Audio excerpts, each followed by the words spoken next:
नमस्कार दोस्तों, रोज नामचा प्रविष्टि के बारे में चर्चा करते हैं। आज हमारा विशेष सब्जेक्ट है types of journal entry. Journal entry के प्रकार। वैसे तो जर्नल दो प्रकार के होते हैं, एक तो होता है सामान्य विशेष रोजनामचा और एक सामान्य रोजनामचा। व्यवहारिक दुनिया में बड़ी व्यावसायिक लेन देनों को इनके अंदर किया जाता है। सभी लेन देन के लेखे जोखे एक बही में रखना कठिन होता है, इसलिए अलग अलग बहियों में अलग अलग प्रकार के लेखे लिखे जाते हैं। जैसे एक प्राप्ति, एक लेन, एक देन, एक क्रय, एक विक्रय, इस तरह की बहियों का प्राप्ति और भुगतान के तहत कई प्रकार के लेखे लिखने होते हैं। वो अलग अलग बहियों में प्रविष्टियाँ की जाती है। एक बही में सजोना काफ़ी मुश्किल होता है, इसलिए रोज नामचा प्रविष्टि की आवश्यकता नहीं होती। इन बहियों को सहायक बहियाँ यानी सब्सिडरी बुक्स भी कहते हैं। इनके आधार पर बही खाते लेजर अकाउंट्स तैयार किए जाते हैं। जैसे नकदी बही, कैश बुक, इनमें नगद के चेकों की प्राप्तियां, भुगतान, लेखा जोखा जिनका उपयोग हम बैंक के लेन देन के लिए करते हैं। बही खाते में नकदी के दो पक्ष होते हैं, एक दायां पक्ष, एक बायां पक्ष। इस तरह से उनके लेखे दाएं और बाएं पक्ष में करके हम तय करते हैं और रोजनामचा में लेजर के रूप में ये कार्य करते हैं।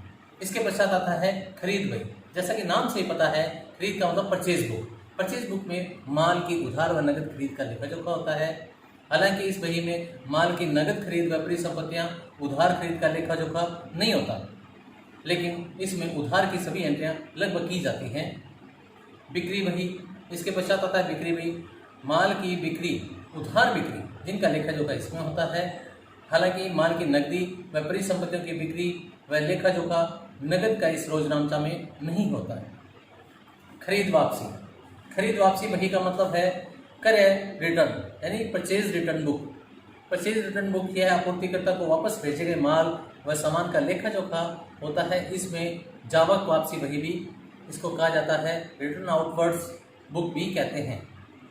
इसके पश्चात है सेल्स रिटर्न बुक।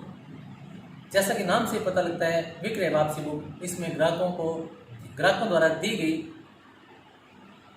सेल्स को वापस लिया जाता है। बिक्री वापस लेने की प्रक्रिया को जो उधार में की गई थी, इसका लेखा जोखा इस बही में किया जाता है। इसे रिटर्न इनवर्ड भी कहते हैं। रिटर्न इनवर्ड बुक्स भी इसका नाम है। इसके पश्चात इसमें आता है प्राप्य हुंडी, बिल्स रिसीवेबल बुक, जिसको हिंदी में प्राप्य हुंडी भी कहते हैं। इस बही के अंतर्गत इसमें देय राशि संबंधी ग्राहकों द्वारा दिए गए वचन पत्रों, उनके द्वारा दिए गए स्वीकार किए गए विनिमय हुंडियों, उनका लेखा जोखा होता है। इसके पश्चात आता है देय हुंडी।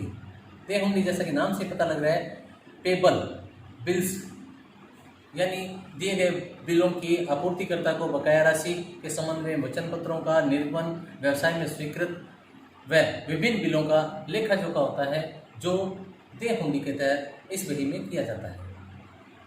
नंबर 2 पे आता है सामान्य रोजनामचा यानी जर्नल। इसमें लेन देन का जो लेखा जोखा होता है, उसका लेखा जोखा सामान्य बहियों में नहीं रखा जा सकता। सामान्यतः स्थायी प्रकृति के लेन देन का लेखा जोखा होता है। इस प्रकार के लेन देन का लेखा जोखा रोजनामचा यानी जर्नल प्रॉपर नामक की एक बही में होता है। निम्नलिखित के लेन देन का लेखा जोखा मुख्य रोजनामचाओं में होता है। जैसे प्रारंभिक प्रविष्टियाँ, पिछले वर्ष की परिसंपत्तियों की देयता यानी पिछले वर्ष की जितनी भी देनदारियां थी, उनके लेखे जोखे चालू वर्ष में पाए जाने वाले पर, प्रारंभ में किए जाने वाले पर रोजनामचे के अकॉर्डिंग प्रारंभिक प्रविष्टियाँ कहते हैं। अंतिम प्रविष्टियाँ वे होती हैं जिनको हम क्लोजिंग एंट्रीज कहते हैं। वे व्यापारिक व्यय की अवधियों तथा आय के विवरण के अनुसार की जाती हैं। हस्तांतरण करके उनके बैलेंस को क्लियर कर उन्हें बंद किया जाता है। उसके तहत रोजनामचा में प्रविष्टियाँ की अंतिम प्रविष्टियाँ कहलाती है। अर्थात सभी आय व्यय के लेखे, बिक्री खरीद लेखे, लाभ हानि लेखे, आय बिक्री के हस्तांतरण आदि के साथ ही बंद किए जाते हैं।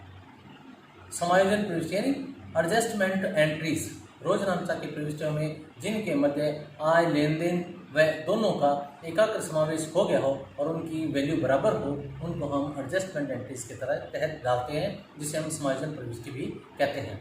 सुधारक प्रविष्टि, रेक्टिफिकेशन एंट्रीज जिसको बोलते हैं, कोई गलती से किसी एंट्री को त्रुटि में सुधार किया जाता है, उसे सुधारक एंट्री कहा जाता है, जिसे रेक्टिफिकेशन एंट्री भी कहते हैं। हस्तांतरण प्रविष्टि, एक खाते से दूसरे खाते में किसी भी विधि से या किसी भी निधि से हम किसी प्रविष्टि को हस्तांतरण कर देते हैं, उसको हम ट्रांसफर एंट्री भी कहते हैं।